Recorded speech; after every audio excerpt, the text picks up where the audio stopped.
A very warm and cheerful good morning to everyone. Today we are going to start the next topic of our chapter life process, which is excretion. ठीक है, तो आप सभी साथ के साथ note बनाते चलें. ठीक है, और अभी हम इस वीडियो में इस चैप्टर को आपका एंड कर देंगे. ठीक है, तो देखेंगे आपका एक्सक्रीशन होता क्या है. मैं आपको बता दूं कि जो हमारी बॉडी में टॉक्सिक और हार्मफुल सब्सटेंस जो एक्यूमुलेट जो हो जाते हैं, ठीक है, उनके रिमूवल को प्रोसेस को हम क्या कहते हैं, एक्सक्रीशन. तो सभी लिखेंगे अभी जल्दी से. The process of removal of harmful and toxic substances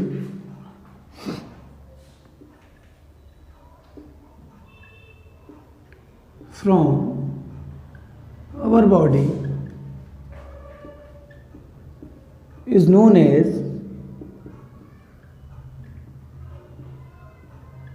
excretion. वो क्या कहलाता है आपका, एक्सक्रीशन कहलाता है. क्लियर है सभी को इतना.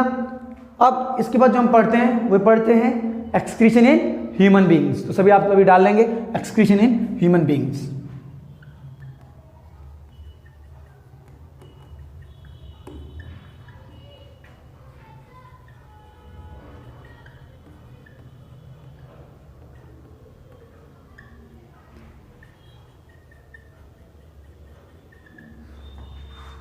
देखो बेटा, अभी आपको इसे अच्छे से समझना है. मैं जो जो चीज़ें बताऊंगा वही आपको करते जाना है. ठीक है, सबसे पहले तो हम देखेंगे एक्सक्रीटरी सिस्टम का डायग्राम कैसे बनेगा. ठीक है, तो मैं यहाँ पे बना करके दिखा देता हूँ, आप सभी ध्यान से देखेंगे. सबसे पहले तो आप बनाएंगे रीनल आर्टरीज और रीनल वीन्स. ठीक है, कुछ इस तरीके से.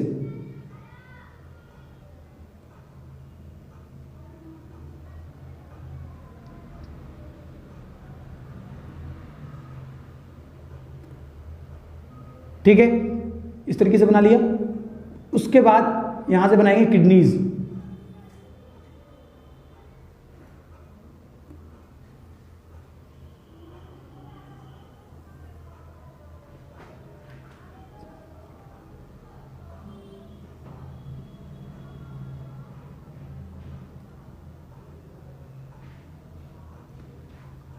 ठीक है, अभी देखिए ये बड़ी और ये छोटी इसलिए बनाई है, इसके पीछे बेटा रीजन है कि आपकी थोड़ी नीचे पुश होती है as compare to the left one. ठीक है, तो उसके पीछे रीजन है, वो आप 11th क्लास में पढ़ोगे. तो देखिए ये आपका हमने बना लिया किडनी. उसके बाद आप यहां से बनाएंगे यूरेटर. ठीक है, इस तरीके से डक्ट निकालेंगे. क्लियर है सभी को. उसके बाद बनाएंगे यूरिनरी ब्लैडर, उसको इस तरीके से और यूरेटर से कनेक्ट कर देंगे. क्लियर है. अब इसके पार्ट्स के, हम बॉडी पार्ट्स के जो है नेम्स को लेबल कर लेंगे. ठीक है, ये क्या हो गया आपका, किडनीज.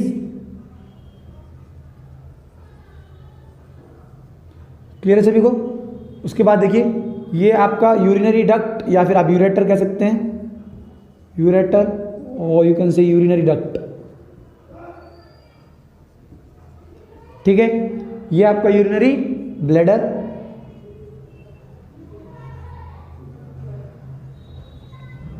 इसके नीचे वाले सेक्शन को यूरेथ्रा, रे एनस. ठीक है, इसको वीना कावा. ठीक है, इसे aorta. Basically it is dorsal aorta. ठीक है, लेकिन अभी आपको जानने की जरूरत नहीं है उनका उतना डीप. आपके जो स्टैंडर्ड के हिसाब से है उसके हिसाब से आपको ये डायग्राम ड्रॉ करना है. ठीक है, तो सबसे पहला स्टेप जो आपका रहता है कि आपको क्या बताना है एक्सक्रीटरी सिस्टम ह्यूमन बीइंग्स में, वो ये बताना है कि आपका जो ह्यूमन एक्सक्रीटरी सिस्टम है वो किसका बना हुआ होता है. ठीक है, तो अभी वही लिखेंगे,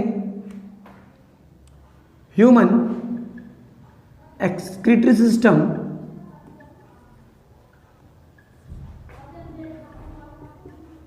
is composed of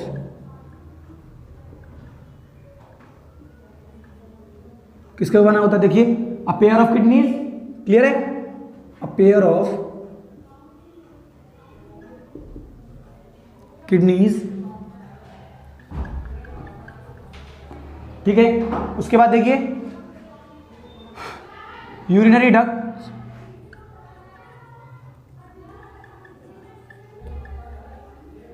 और यू कैन से यूरेटर, ठीक है। उसके बाद यूरिनरी ब्लैडर, क्लियर है, urinary bladder, and then urethra and anus, clear है। They all togetherly make your human excretory system. समझ में आ गया सभी को। इसके बाद जो हम बताते हैं आपको वो प्रोसेस बताते हैं कि किस तरीके से आपका क्या फंक्शन करते हैं, ठीक है। तो बेसिकली इसके बाद हम लिखते हैं किडनीज का फंक्शन, ठीक है। तो आप लिखेंगे kidneys are bean shaped like structure, कैसी स्ट्रक्चर है, बीन शेप्ड लाइक स्ट्रक्चर, ठीक है, ये बीन शेप्ड लाइक स्ट्रक्चर है, ठीक है, which help in filtration of blood, किस चीज में हेल्प करते हैं आपका, filtration of blood, by removing, किस चीज को रिमूव करके, बाय रिमूविंग, क्या चीज रिमूव करते हैं, ammonia and other salts, clear है सभी को। इसके बाद देखिए जो हम नेक्स्ट हम पढ़ते हैं इसमें, वो पढ़ते हैं हम आपका बेसिकली किसके बारे में, नेफ्रॉन के बारे में, ठीक है। तो अभी लिखेंगे, देखेंगे नेक्स्ट पॉइंट में, किडनीज है, ये जो नेफ्रॉन होते हैं ना वो नंबर ऑफ मिलियंस में आपके प्रेजेंट रहते हैं किडनी में, और स्मॉल फिल्ट्रेशन यूनिट्स होती हैं किडनी की, ठीक है। तो वही लिखेंगे हम इसमें, kidney has small fundamental filtration units, fundamental filtration units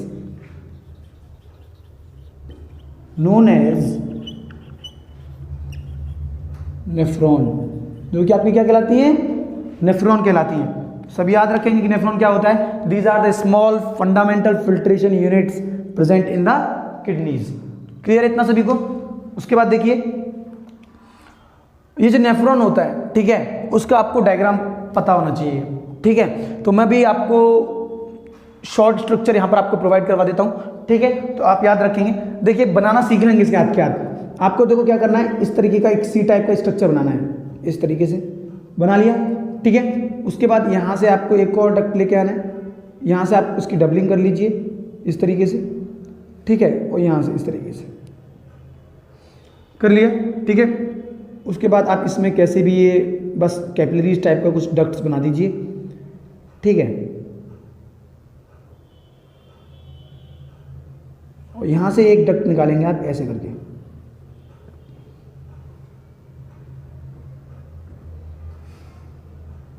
ठीक है, निकाल लिया आपने। U shape funnel shape like structure बनाया था, उसके बाद इसको इस तरीके से लेके आएंगे, ठीक है, और फिर इसे यू शेप लाइक स्ट्रक्चर बनाएंगे। क्या बनाएंगे, यू शेप लाइक स्ट्रक्चर बना दिया, यू शेप लाइक स्ट्रक्चर इस तरीके से बन गया, ठीक है। फिर इधर इसको कलेक्टिंग डक्ट बनाएंगे, इसी के सपोर्ट से इधर ले जा करके इसको बना देंगे आप कलेक्टिंग डक्ट, ठीक है। तो इस तरीके से आपको इसका स्ट्रक्चर बनाना है, तो ध्यान से इसे समझते रहिएगा। अब इसमें हम इसके पार्ट्स लेबल करेंगे, मेंशन करेंगे, और आपको ये जो डक्ट लेके यहाँ से आया था ना, ये वाला जो डक्ट है, इसको आपको इसके चारों ओर रोटेट करना है इस तरीके से,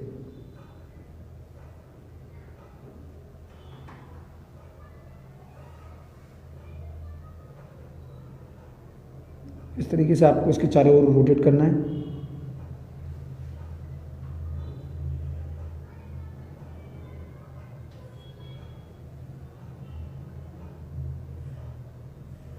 ऐसे करके, क्लियर सभी को। देखिए इस सेक्शन को बोलते हैं हेनल्स लूप, क्या बोलते हैं इसे, हेनल्स लूप। तो इसे मैं मार्क कर देता हूँ, देखो हेनल्स लूप के नाम से इसकी लेबलिंग कर देता हूँ। क्या बोलते हैं इसे, हेनल्स लूप, ठीक है। ये जो आपने स्ट्रक्चर बनाया है, बाहर वाला स्ट्रक्चर, आउटर स्ट्रक्चर जो है, इसे बोलते हैं बोमेन्स कैप्सूल। क्या बोलते हैं, बोमेन्स कैप्सूल। देखिए बहुत इंपॉर्टेंट कंसेप्ट है, याद रखेंगे, बोमेन्स कैप्सूल। क्लियर हो गया सभी को। उसके बाद देखिए जो इनर सेक्शन है उसे बोलते हैं ग्लोमेरुलस। क्या बोलते हैं? ग्लोमेरुलस। ठीक है, और ये होता है आपका कलेक्टिंग डक्ट। क्या होता है? Collecting duct. और ये हैं आपके टिब्यूल्स, ये और ये हैं आपके टिब्यूल्स। क्लियर है इतना सभी को? तो it's your diagram of nephron. ये किसका डायग्राम है? आपका नेफ्रॉन का। ठीक है, जो आपकी स्मॉल फिल्ट्रेशन यूनिट्स पाई जाती हैं किडनीज के अंदर। समझ में आया? देखो बेसिकली अब नेफ्रॉन आया है, अभी हमें इसको ही एक्सप्लेन करना है। ठीक है, तो ये डायग्राम बहुत इंपॉर्टेंट है। अभी हमने जो देखा उसे ही करेंगे। ठीक है, जो आपके ग्लूकोज वगैरह होते हैं, ठीक है, वाटर वगैरह होते हैं, वो आपके कहाँ पर एब्जर्व होते हैं? इस वाले सेक्शन में एब्जर्व होते हैं। ठीक है, तो मैं इधर से लिख देता हूँ, इधर वाले सेक्शन से। ठीक है, यहाँ पर ग्लूकोज हुआ आपका, ठीक है, वाटर एंड मिनरल्स आर रीअब्जर्व्ड। ठीक है, तो इस सेक्शन पर आपकी वो चीजें रीअब्जॉर्ब होती हैं। ठीक है, तो याद रखना, अभी लिखवाएंगे क्या नोट्स में, तो देखते रहिए क्या होता है इसमें। तो अभी नेफ्रॉन समझ में आया। देखिए अब इसके बाद में नेक्स्ट पॉइंट लिखेंगे, हम नेफ्रॉन को डिस्क्राइब करेंगे। उसमें नेफ्रॉन इज कंसिस्ट ऑफ, किसी से बना होता है? देखिए glomerulus and renal tubules. In tubules को बेसिकली हम रीनल टिब्यूल्स बोलते हैं, एंड रीनल टिब्यूल्स। क्लियर है? अब इसके बाद हम लिखेंगे ग्लोमेरुलस का फंक्शन। किसका फंक्शन? ग्लोमेरुलस का। ग्लोमेरुलस क्या करता है? Basically it filters the blood. ठीक है, तो लिखेंगे इसमें इट फिल्टर्स द ब्लड। ठीक है, and your Bowman's capsule, Bowman's capsule क्या करता है? ये आपका जो फिल्टर होके आता है, फिल्ट्रेट को ये क्या करता है? स्टोर करता है। ठीक है, इट स्टोर्स द फिल्ट्रेट। ये आपको फिल्ट्रेट को स्टोर करके रखता है। It stores the filtrate. Clear है अभी सभी को इतना? इसके बाद देखिए आपका ये वाला पॉइंट लिखेंगे। ठीक है,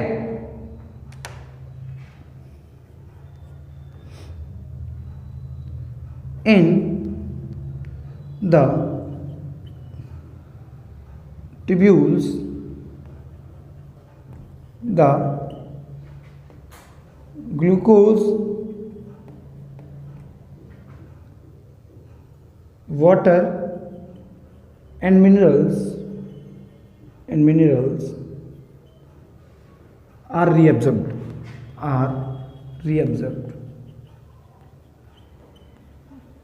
and then यूरिन। उसके बाद देखिए बेटा अब क्या होता है, उसके बाद यहाँ से जब ये रीएब्जॉर्ब हो जाता है उसके बाद यूरिन आता है कलेक्टिंग डक्ट में और वो पास कर दिया जाता है यूरेटर के द्वारा किस चीज़ में? यूरिनरी ब्लैडर में, जहाँ पर कि उसे स्टोर कर लिया जाता है। ठीक है, and then urine is stored into urinary bladder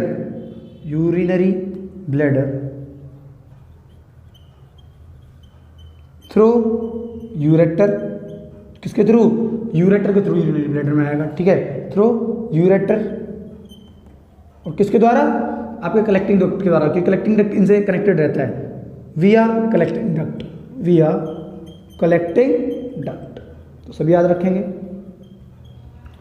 ठीक है, अब होता क्या है, जब आपका यूरिनरी ब्लैडर भर जाता है, फिल्ड हो जाता है कंप्लीटली, ठीक है, वो क्या करता है? आपका प्रेशर क्रिएट करता है किस पे? यूरेथ्रा पे, एंड देन वी यूरिनेट। तो वही लिखेंगे हम अभी। when, next point, when urinary bladder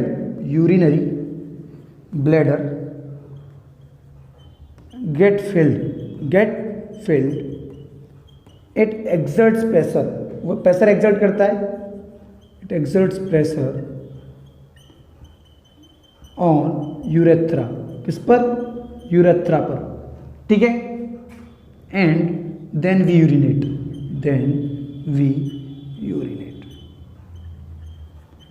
ठीक है, and this complete process this complete process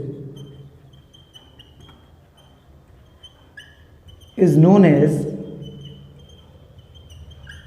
excretion in human beings.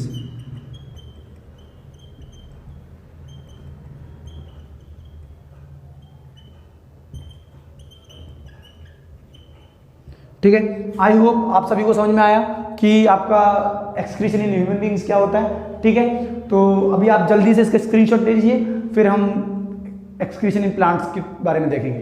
ठीक है, ले लिया स्क्रीनशॉट सभी ने। चलो अब देखते हैं इसके बाद एक्सक्रीशन इन प्लांट्स के बारे में देखेंगे, क्या होता है एक्सक्रीशन इन प्लांट्स।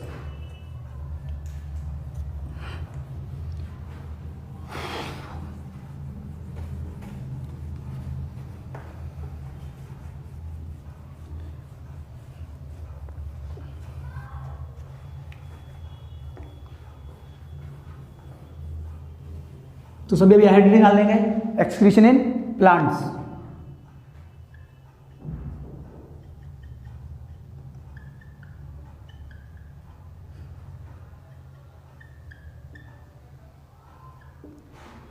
ठीक है, तो देखिए आपके जो प्लांट्स होते हैं वो किस तरीके से आपका एक्सक्रीट करते हैं। देखिए तो डायरेक्टली देखेंगे, जो आपके प्लांट्स हैं वो बेसिकली एक्सक्रीट किस फॉर्म में करते हैं। आपने पेट की छाल देखी है, वो उसकी फॉर्म में आपका एक्सक्रीट करते हैं, फ्रूट की फॉर्म में करते हैं। ठीक है, एक्सक्रीट और किस फॉर्म में करते हैं, गम्स की, रबर की फॉर्म में वो एक्सक्रीट करते हैं। ठीक है, तो ये कुछ क्राइटेरियाज हैं। आपका कार्बन डाइऑक्साइड आपका ट्रांसपीरेशन के थ्रू वो लूज करते हैं वाटर को। ठीक है, तो ये आपके कुछ तरीके हैं जिससे कि प्लांट जो है आपके एक्सक्रीट करते हैं। तो इसमें बस हम ये नॉर्मली बेस को पढ़ते हैं। ठीक है, तो लिखेंगे इसमें plants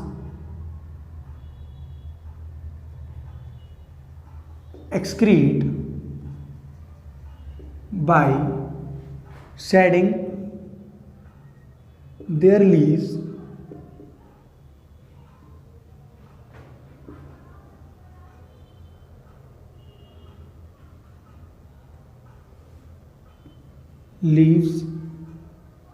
upper surface of your bark, upper surface of their bark,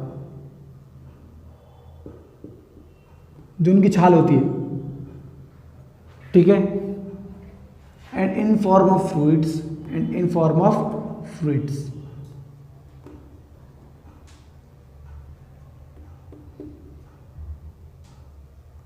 ठीक है, they also excrete through transpiration, transpiration के थ्रू भी एक्सक्रीट करते हैं। ठीक है, they do excrete in form of gums, resins, ठीक है, एंड रबर। इन चीजों की फॉर्म में भी आपका एक्सक्रीट करते हैं। Clear? So it's all about your excretion in plants. चलो बेटा एक बार हम आपको टॉपिक बता देते हैं, इसमें इंपॉर्टेंट है, आप याद रखना। जो आपको क्वेश्चन आया था ब्लड ग्रुपिंग से, ठीक है, तो उससे रिलेटेड मैं आपको कुछ शॉर्ट ट्रिक्स और इंपॉर्टेंट कंसेप्ट्स बता देता हूँ। ठीक है, तो आप डाल लीजिए कि जो ऑफस्प्रिंग्स में बताया जाता है ना कि कौन सा होगा कौन सा नहीं होगा ब्लड ग्रुप, उसके केसेस से जो रिलेटेड होता है, तो उसमें देख लेते हैं एक बार। ठीक है, तो आप डाल लेना ब्लड ग्रुप्स।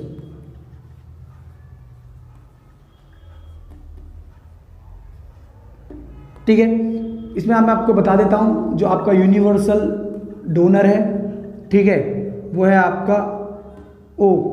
ठीक है, basically it is O negative, but still हम अभी यहाँ पर सिर्फ आप ओ पढ़ोगे, जो हायर क्लासेस में जाओगे तब देखना कि किस तरीके से ओ नेगेटिव होता है। ठीक है, तो आपका जो यूनिवर्सल डोनर है वो ओ होता है ब्लड ग्रुप का।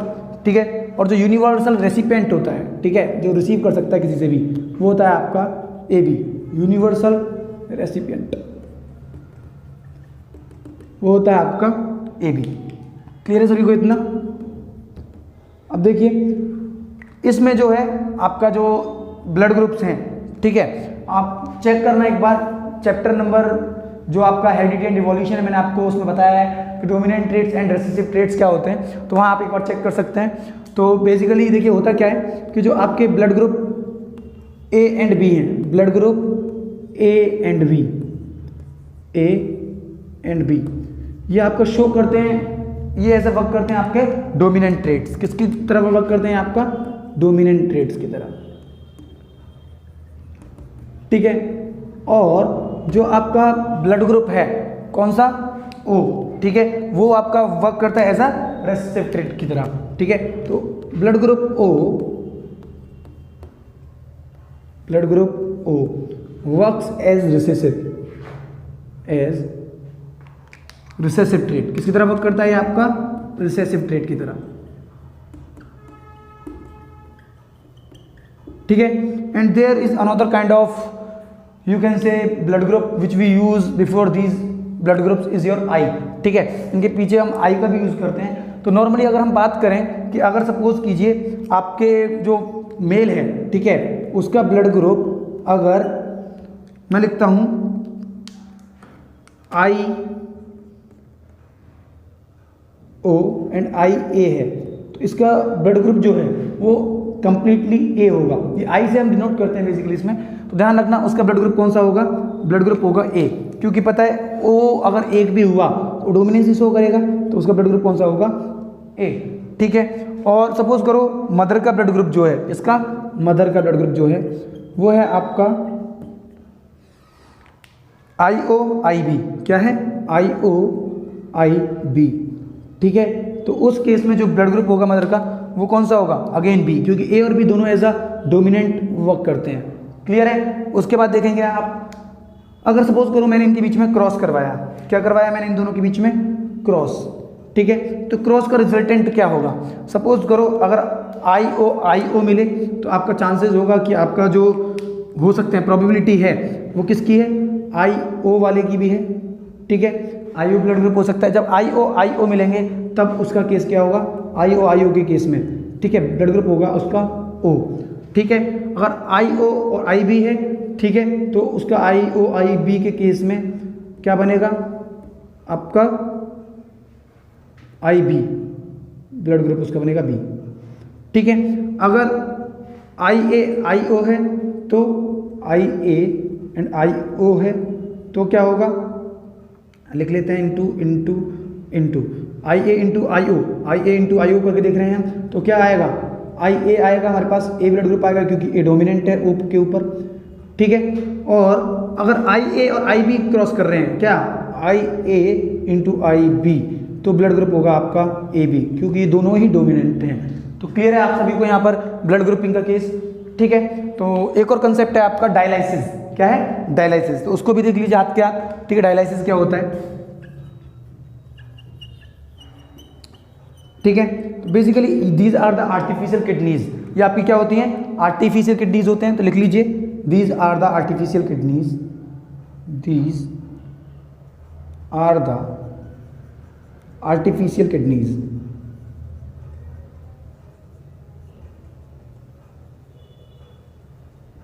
क्लियर है सभी को?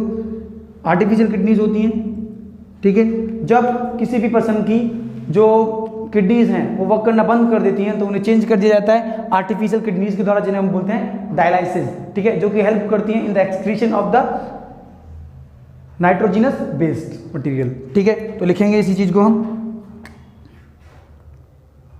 दे are placed when the kidneys become fail in order to remove nitrogenous waste, तो तब ये फिल्ट्रेशन का काम करती हैं, nitrogenous waste, and work as filtration units,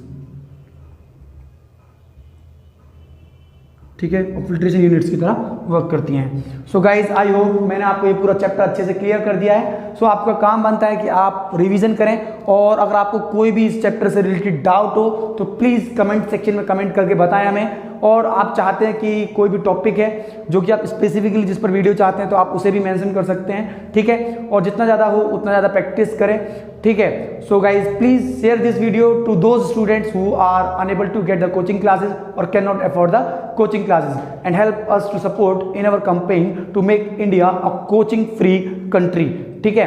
तो उन बच्चों तक इस वीडियो को ज़्यादा से ज़्यादा शेयर करें। Thank you and have a nice day. Thanks for watching it till the end.